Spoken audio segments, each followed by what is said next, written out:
Question आया था कोलम के फर्स्ट इंटरनल का क्वेश्चन है ये।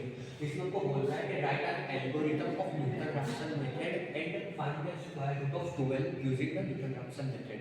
तो पहले हम इसका एल्गोरिथम का चेकआउट कर लेते हैं। तो गाइस अब हम देखते हैं एल्गोरिथम इसका एक बार चेकआउट करते हैं। सबसे पहले हमको क्या करना है, न्यूटन-रैप्सन का एक फॉर्मूला होता है m b -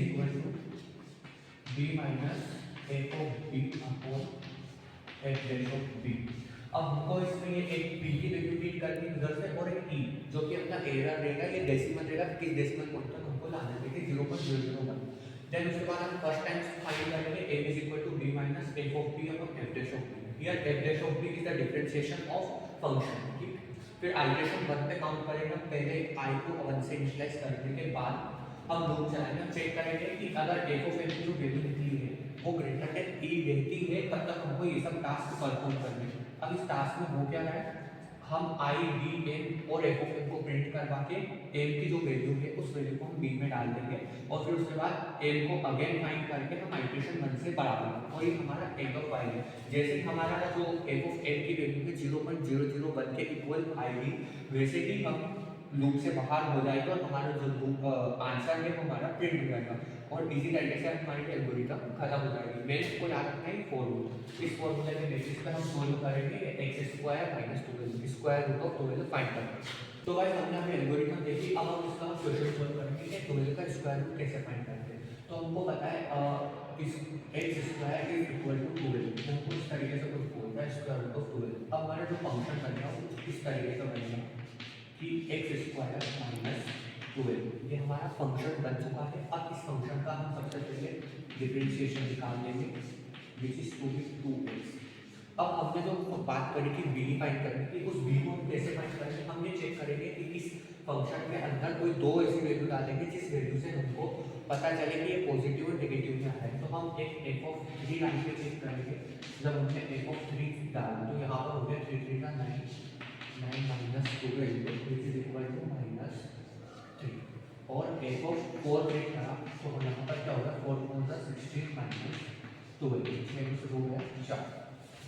अब ये हमारी पॉजिटिव वैल्यू आ गई, एक नेगेटिव वैल्यू आ गई। इसका मतलब ये है कि ये जो हमारा फंक्शन है कहीं ना कहीं एक पॉजिटिव वैल्यू और एक नेगेटिव वैल्यू के बीच में लाई कर रहा है।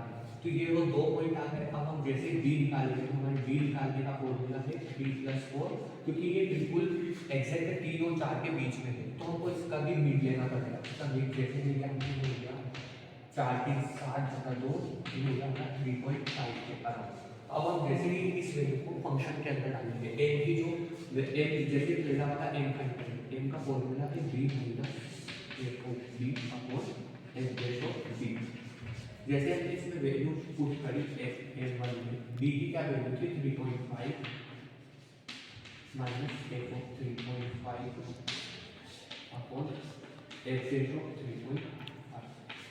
अब हमने जैसे इसको सोल्व करा हमारे पास आ गया वो 3.5 माइनस इस वाले फंक्शन में 3.5 वैल्यू डाली, मतलब 3.5 का स्क्वायर माइनस 12 अपॉन अब f dash, ये रहा f dash, इसके अंदर 2 × 3.5 कर दिया तो हमारे पास n1 की वैल्यू क्या आ गई है। सबको सोल्व करने का हमारे पास n1 की वैल्यू आई है 3.4643, ये हमारी n1 की वैल्यू है।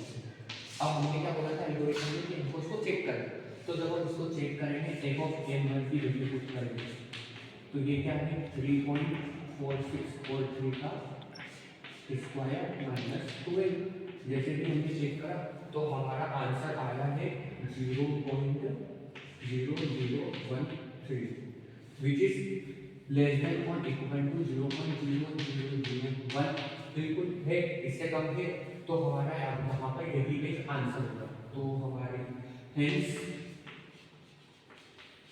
स्क्वायर रूट कितना होगा, स्क्वायर रूट ऑफ 12 हमारा आ गया है 3.4643 के around. This is our answer. I hope आपको ये क्वेश्चन समझ में आया होगा। Thank you so much.